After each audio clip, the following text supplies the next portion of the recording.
Hello student, कैसे हैं? My name is Santosh Kumar Mishra. आज हम क्लास 12 के फिजिक्स के अगले वीडियो लेक्चर के लेकर उपस्थित हुए हैं, जिसके अंतर्गत में आज हम पढ़ेंगे कि प्रतिरोधों के समांतर क्रम संयोजन के बारे में। इससे पहले जो कल के वीडियो लेक्चर बताया गया था, वहाँ क्या बताया गया था कि जब प्रतिरोधों को हम श्रेणी क्रम में जोड़ते हैं तो वहाँ पर क्या मिलता है फॉर्मूला आपको, R बराबर R plus R2 plus R3, अर्थात श्रेणी क्रम में जोड़े गए प्रतिरोधों का जो योगफल होता है उनके अलग अलग प्रतिरोधों के योगफल के बराबर होता है। अर्थात एक बात यहाँ पर और भी स्पष्ट होती है कि श्रेणी क्रम में प्रतिरोध का मान क्या होगा, बहुत अधिक होगा। तो अब हम पढ़ने जा रहे हैं किसके बारे में, समांतर क्रम संयोजन के बारे में।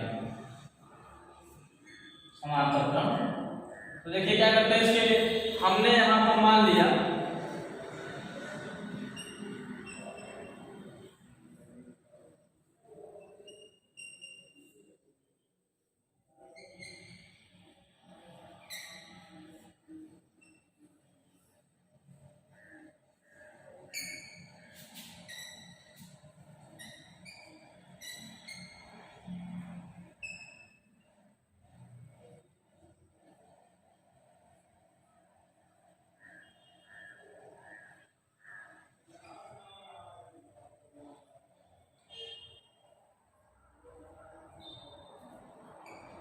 देखिए क्या करेंगे,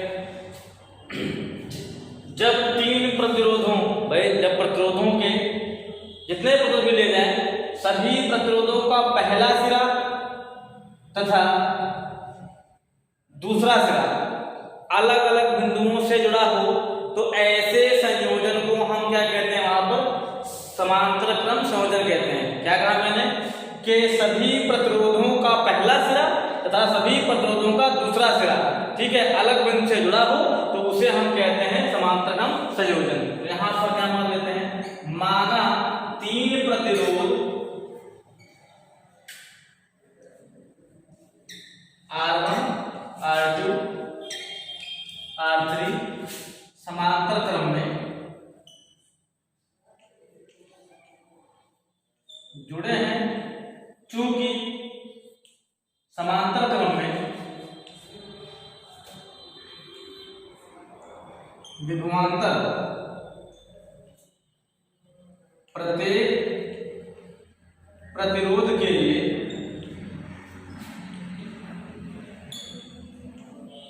समान होगा, अर्थात ये हो गया, ठीक। दूसरा, तथा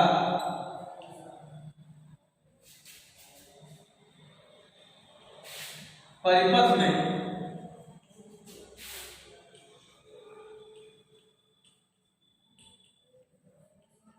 बहने वाली धारा I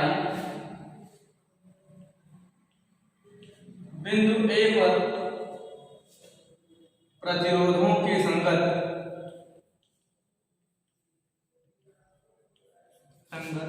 I1 I2 व I3 के रूप में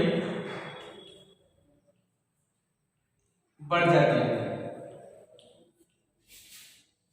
जो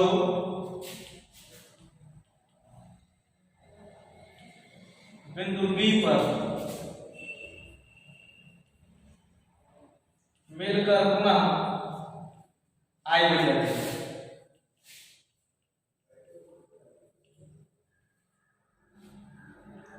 अतः क्या हो जाएगा, I बराबर I1 plus I2 plus I3, question number 1। अब क्या लिखेंगे, देखिए, अतः प्रत्येक प्रतिरोध के संगत धारा का मान क्या हो जाएगा, I1 बराबर V अपान R1, I2 बराबर V अपान R2, I3 बराबर V अपान I3। तो ये हो गया। अब इसको हम यहाँ हटा देते हैं, तो क्या करेंगे, ध्यान दीजिए, यहाँ पर सीधे हम अब I1 I2 I3 का मान समीकरण एक रखेंगे, ठीक है। क्या हो जाएगा, देखिए क्या हो जाएगा, I1 I2 और I3 का मान समीकरण 1 में रखने पर क्या हो जाएगा, देखिए V/R1 plus V/R2 plus V/R3। ठीक, समीकरण नंबर क्या हो गए 2। अब क्या करते हैं, मान लेते हैं तीनों प्रतिरोधों के स्थान पर एक तुल्य प्रतिरोध ले लिया जाए।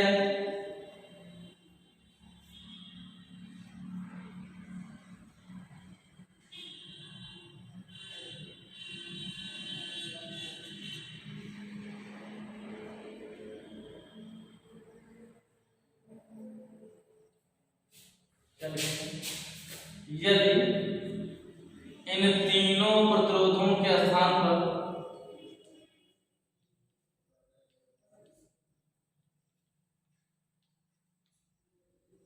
एक तुल्य प्रतिरोध R इक्विवेलेंस लिया जाए या रखा जाए तथा प्रतिरोध के सिरों के बीच का विभवांतर V तथा बहने वाली धारा I, बहने वाली धारा I, तो क्या हो जाएगा, V बराबर I R इक्विवेलेंस या फिर I बराबर V/R इक्विवेलेंस। समीकरण नंबर 3 क्या हो जाएगा, आप देखिए हम समीकरण किसकी 2 और 3 की तुलना कर लेते हैं।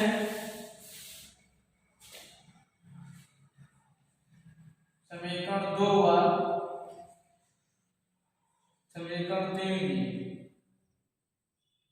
तुलना करने पर क्या हो जाएगा, देखिए ये I और ये I बराबर है आपस में, ये वैल्यू से बराबर होगी, तो क्या हो जाएगा V/R इक्विवेलेंस बराबर V/R1 plus V/R2 plus V/R3।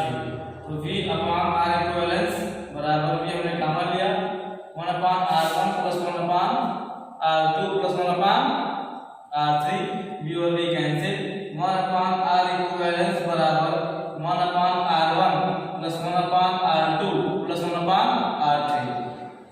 अतः क्या परिणाम निकला, इसका से निकला कि यदि अगर प्रतिरोधों को श्रेणी क्रम में जोड़ा गया हो तो उनके तुल्य प्रतिरोध का व्युत्क्रम उनके अलग अलग प्रतिरोधों के व्युत्क्रमों के योगफल के बराबर होता है। एक बात और, जब कभी भी प्रतिरोध आपका समांतर क्रम में जोड़ा जाएगा तो आप जानते हैं प्रतिरोध का मान कम होगा क्योंकि 1/R में मिल रहा है और वहां पर क्या है, सीधे R के पदों में मिल रहा है। तो इस प्रकार से आपको जहां पर जैसे रेजिस्टेंस की आवश्यकता हो, अगर कम की आवश्यकता होती है तो हम समांतर क्रम में जोड़ते हैं और अधिक आवश्यकता होती है तो श्रेणी क्रम में जोड़ते हैं। ठीक है, अब यहाँ पर आपका जो अंतिम टॉपिक है उसको हम जान लेते हैं, कार्बन वर्णकोड क्या होता है।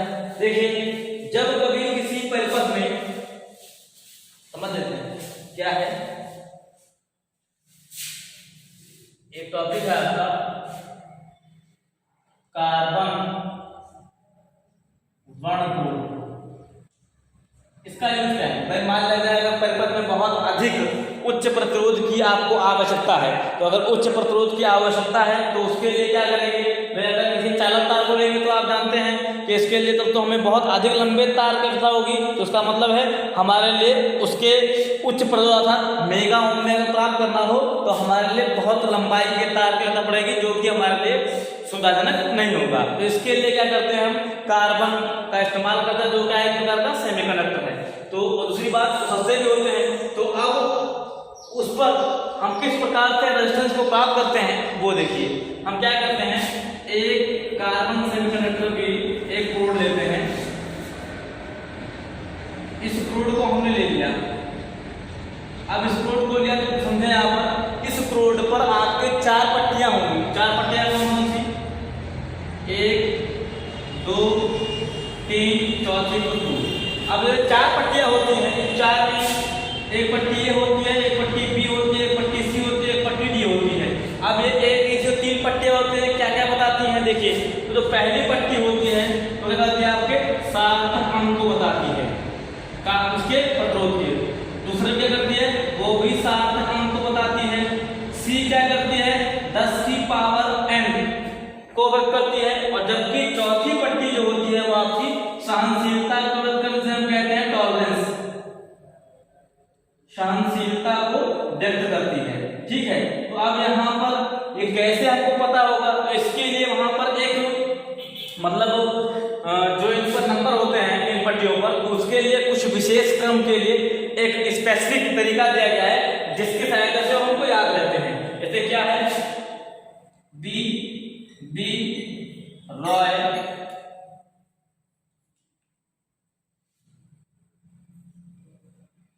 Very B Roy, very great boy, नहीं ग्रेट बॉय, बी रॉय, एक मिनट रुकिए जगह यहाँ पर B Roy, great boy, very good wife,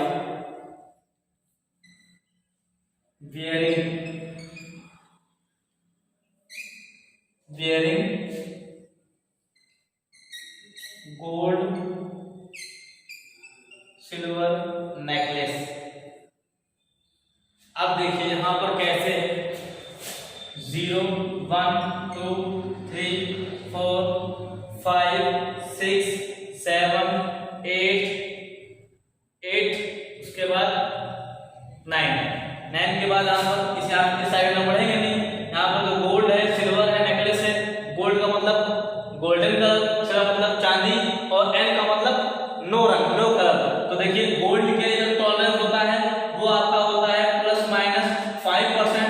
silver के लिए अगर बात यहाँ पर की जाए तो होता है ±10%। और अगर कोई कलर नहीं है तो उसका टॉलरेंस होता है ±20%। तो देखिए अब यहाँ पर कैसे हम जान पाएंगे, देखिए इसके लिए जो आपका पहला है वो आपका है ब्लैक, दूसरा है आपका ब्राउन, तीसरा है आपका रेड, चौथा है आपका ऑरेंज, तीसरा आपका ऑरेंज है, चौथा आपका है येलो,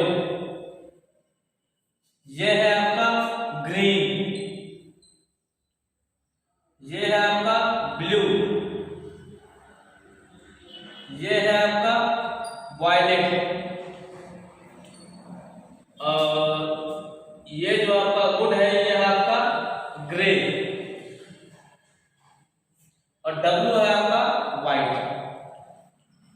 अब जैसे मान लीजिए कोई क्वेश्चन आ जाए, क्वेश्चन कैसे आएगा, क्वेश्चन आएगा सीधे आएगा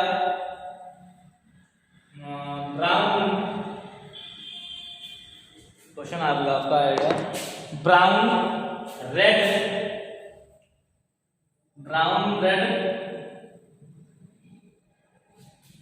उसके बाद आ जाएगा ब्लू सिल्वर। अब ऐसे क्रम में लिखे हैं तो ब्राउन का कितना है देखिए 1, और फिर आपका क्या है रेड कितना है आपका 2, तो इसका मतलब इसका साथ में गुणन होगा, फिर इनटू ब्लू के लिए कितना दिया गया है, ब्लू के लिए आपका दिया गया है 6, तो 10 का पावर कितना होगा 6 होगा। अब इसके बाद सिल्वर का पावर कितना है +- तो +-10%। इस प्रकार से इसका मतलब क्या हो गया, इसका जो यहाँ पर ये ओम में हो गया, इसका रेजिस्टेंस हो गया, ठीक, और इसका टॉलरेंस हो गया। तो इस प्रकार से हम यहाँ पर क्वेश्चंस को फाइंड कर लेते हैं। ठीक है, इस प्रकार से आपका हुआ चैप्टर कंप्लीट। इस पर आधारित जो न्यूमेरिकल है वो कल बताए जाएंगे। Thank you watching for this video. जो चीजें समझ में ना आई हो वो कमेंट के पूछ सकते हैं।